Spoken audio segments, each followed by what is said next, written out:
Okay. Which is where Like I don't get to use it. I don't get to use it once I start. Okay, everybody. Hi, I'm Beth, and I'm an alcoholic. Hi, Beth. Well, I don't know about you, but medallion time, this is one of my favorite things to do. This one belongs to Michael. 3 years. Congratulations, Michael. I'm going to pass this around the circle so that each of you can reflect on this milestone in whatever way is meaningful for you. And then before you pass it on, please say whatever's in your heart by way of congratulations or encouragement or thanks for any help you may have gotten from Michael in your own recovery. Ed, would you like to start? Sure. Hi, I'm Ed, and I'm an addict. Hi, Ed. Well, Michael, I've got to say, you've been a big influence on me this past week. Something about the story that you shared, very powerful for me. Spending a week at Hazelden's Renewal Center was like a homecoming for me, a celebration of how far I've come in my recovery. But it was also a humbling reminder of the fact that recovery is a lifelong journey. Getting through treatment was tough, but it was the best thing I've ever done for myself because it got me sober. And getting sober gave me my life back, my family, my career. The challenge since then has been all about learning to live sober. And one of the lessons I've learned in recovery is that every time I help someone else find their way on this path, it also helps me. That's why I'm sharing my story with you now.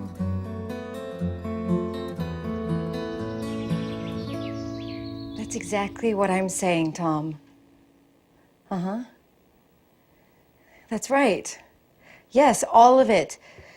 The obvious depression, the denial. It's beginning to feel like old times around here. Worse, actually. Who are you talking to? Yes, that's him now. It's for you. Oh. Hello? How are you, Michael? Oh. Hi, Tom. Honestly, I don't know. Well, I'm not surprised. Back when alcoholism and depression first sent my life spinning out of control and our family felt like it was falling apart at the seams, Tom was the guy who got me into treatment.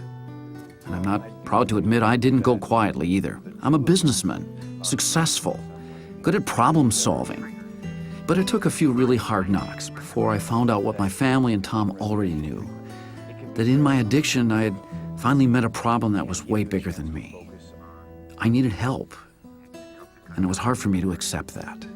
Tom had recommended a residential program for me, but I fought him all the way. The outpatient program where I ended up, it was helpful up to a point, but it just didn't have all the resources I needed. My sponsor had been through treatment at HAZELDEN in Chicago, and the people he connected me with, it gave me a taste of how well a program can work when all the resources you need really are there. So this time, when Tom said residential treatment, the only reason I said yes without a fight was that he was talking about Hazelden. I'd finally learned that when things begin falling apart for me, I'm nowhere near as good at fooling others as I am at fooling myself. I don't have time for that kind of stuff. Honey, I honey, can't be I home just- every hour of every day, all right? And I told you to Honey, help they your just mom have to out in the figure garage out- yesterday. Got it? When it comes to this stuff, I know from experience now that I'm way better off trusting Tom and my wife's perceptions than my own. Tom had given me the assignment of making that initial call to Hazelden. I'd been sliding into another depression, and I was really not looking forward to this. Not looking forward to having to explain myself in detail to the volunteer or receptionist on the other end.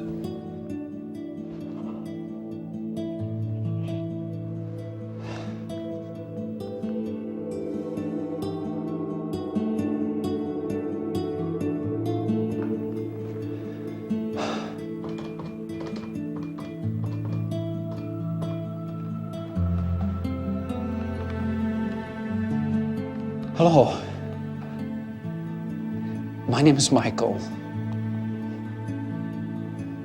And need some help. Hi, Michael. This is Jackie. Except this was Hazelden, so it wasn't some receptionist or volunteer on the other end of the line. It was a full-fledged counselor. And she got me. I mean, she really understood just what was going on with me at that moment.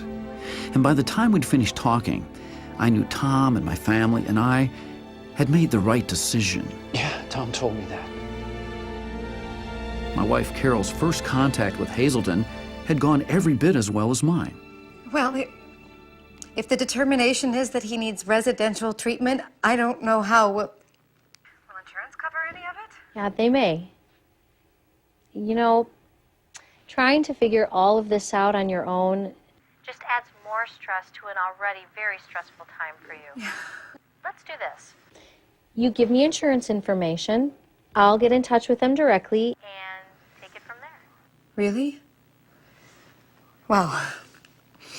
That really helps.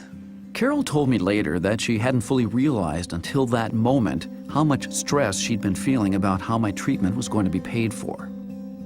Not only did the financial case manager completely put her mind at ease about all that, but she had a firm grasp of the big picture, too. The plan a whole team of professionals was putting in place for me. What was going to happen next, what the family could expect. It was starting to feel like we were all a team now.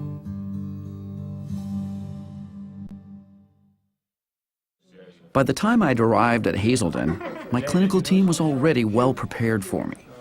Okay, everybody. This is Michael, 42 years old, successful businessman from Chicago, married, 2 kids, family's intact and supportive. They'd all studied my case file, crafted a plan for me. They each knew the job roles they would fill in helping me rebuild my life. He's getting to know his roommates and he seems settled. Now, they had to help me learn to do my part. Well, it's still a little elevated, but then it's only your first day here. You've got a lot coming at you. Yeah, you can say that again. I just feel like there's a lot of stuff that I need to get figured out right now. All that's important for right now is that you're here. First things first, okay? We're gonna get you started on a medical detox protocol that'll keep you as safe and as comfortable as possible. Until that moment, I hadn't truly realized how miserable I'd been feeling during this long, dark ride I'd been on that last few weeks. I still wasn't capable of wrapping my head around the fact that I had dragged the people I love along on that ride with me. But I thought maybe I was ready to stop hurting. As I listened to her, it was helpful to remember that although addiction has its emotional and spiritual components too, it's also a chronic physical disease. And like people with other chronic diseases, I've got to learn how to manage it. Learning how to manage it. Life is all about the choices we make, right? Well, I'd gotten away from what it feels like to make good choices about things as basic as what to eat to get healthy and stay healthy. My addiction and my depression had isolated me. I had to learn that I wasn't in this fight alone, that others were going through the same thing, and that we needed each other for support. And I'd forgotten the simple pleasure that normal human interaction can bring. Simple conversation, fellowship. Man, anger group today was so intense. Sure was. And I could tell that some of what you said really connected with people. Fellowship with the people I went through treatment with ended up being such a huge part of what made it work for me. Peers I could share everything with. People who taught me how to accept a little help when I needed it. And more importantly, how to give it too. I have to tell you, I'm still a little surprised you didn't share some of the stuff you've told me about one-on-one. Look, hearing that part of your story's been real helpful to me. Maybe other people in that room need to hear it too. I'd gotten away from what it feels like to just feel good, healthy, energized, positive and hopeful. I haven't really spent much time thinking even about it. My spiritual care counselor showed me there's a deep spiritual side to the ability to even experience these feelings. Another whole, rich part of my life that I'd been neglecting. A whole other powerful set of tools I wasn't using. And another thing that made a huge difference for me. And there's many different ways to deal with depression other than drinking. My experience at Hazelden was the first time that my depression was addressed right alongside my addiction. The first time anybody said, hey, we're not going to make lasting progress on the one unless we're also making progress on the other.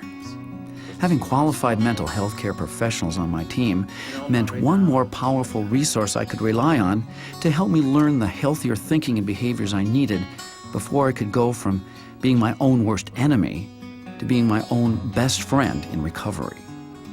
And then there's a team member, your primary counselor, whose job is to stay on top of the big picture, to orchestrate the game plan and make sure it's all working like it should. Well, hey, we had a nice chat with Tom on the phone this morning.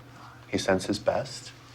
We called him to update him on your progress. What was his significant The commitment to a real team approach to treatment, to the personalized treatment that they can talk about here, it's not just words. It's how they do business. I'm sure it's not the easiest or the cheapest way to go, but it's the best way. People are complicated, and addiction's a complicated disease.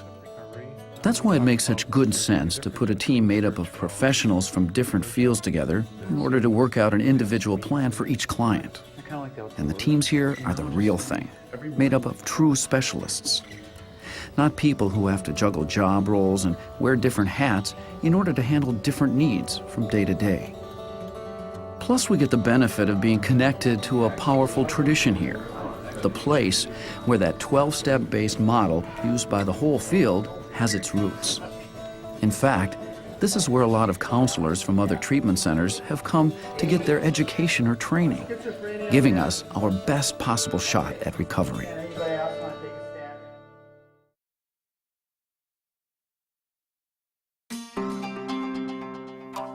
So, now you've all had a chance to reflect on your own personal goals for the next few days. Is anyone willing to share one that they feel is a really important priority for you and your family? Anybody? Alex. Well, when we first got here, I was thinking I just wanted to know how to talk about what's going on with my dad with other people. But now I know I really just want to understand it better for me. You know, things that he does, stuff that makes us mad or feel scared. That's great. Thank you. Who else has a goal they'd like to share? It felt good to know that while I was getting the help I needed at Hazelden, my family was getting the help they needed too. Good. Thank you all. Well, I can tell you that by the time you've gotten through the 4th day of this program, you will all understand much better how addiction has been affecting your loved one and how it's been affecting your whole family too. You will all feel like you understand in a deep way what we mean when we say addiction is a family disease. My addiction had taken me to a hard, dark place. And without understanding it at the time, I dragged my family along for the ride. Addiction is a disease, and it affects the entire family. Hazelden gave us the chance to enter into recovery as a family, together.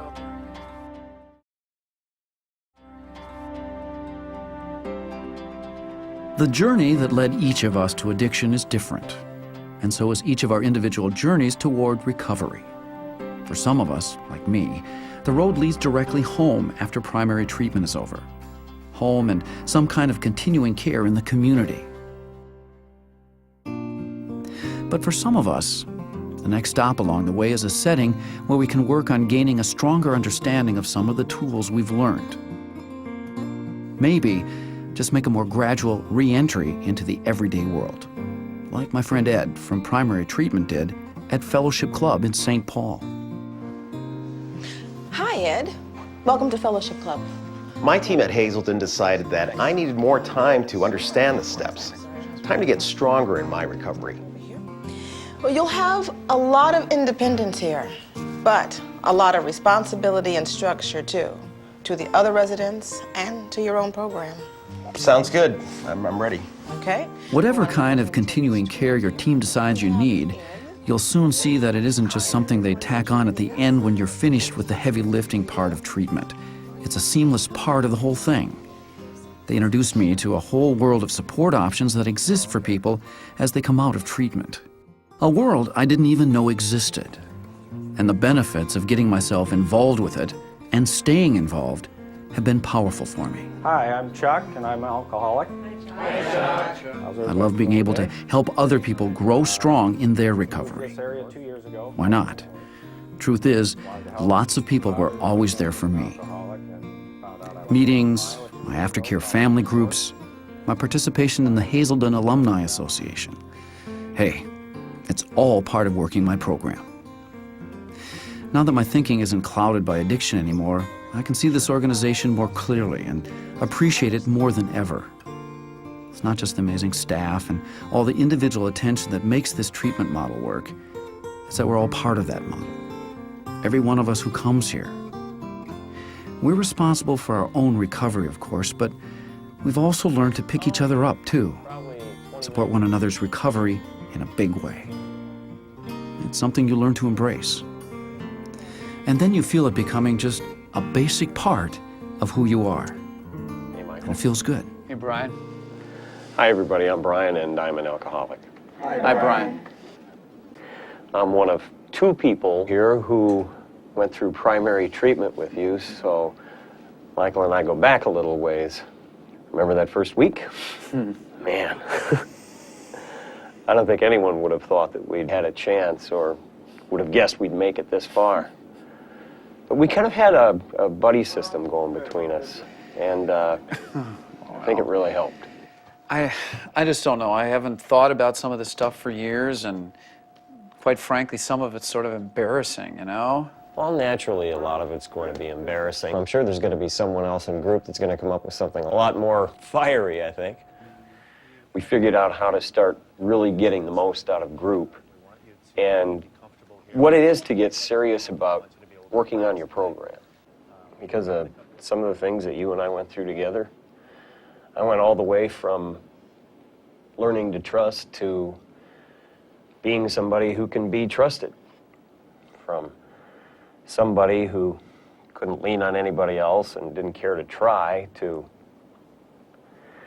being somebody that others know they can lean on. It's a huge gift, man. Thank you.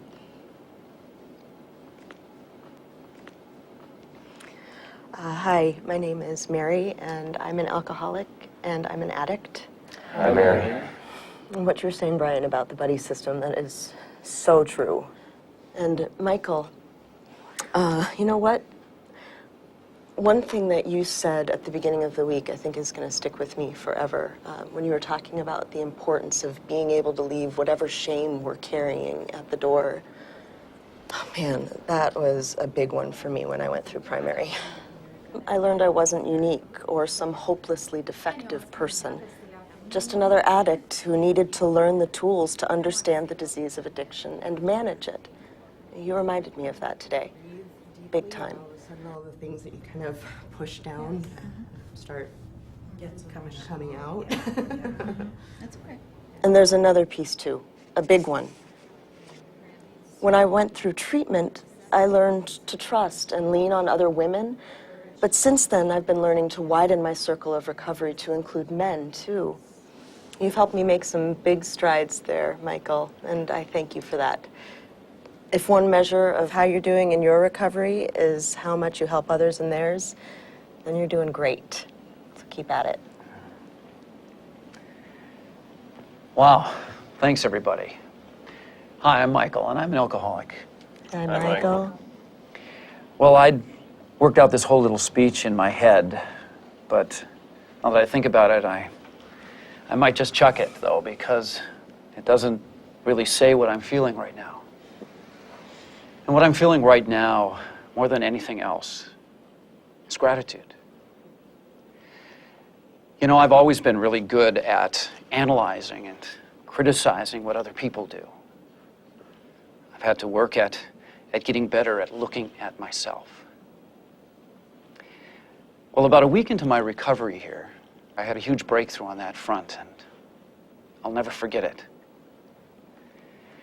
I had this great one-on-one with my counselor, and he was filling me in on all of this incredible stuff that was going on behind the scenes on my behalf. You know, I think there was like a dozen people involved. And I laid there in my bed thinking, you know, Michael, if you'd commit to working half as hard on your recovery as all the people around here do, then you might just make it. And I stuck by that commitment. And here I am today. And here we are, a community of people walking the same road together, helping and supporting each other. It's a community I'm proud to be a part of. And you'd better believe I feel gratitude for that, too.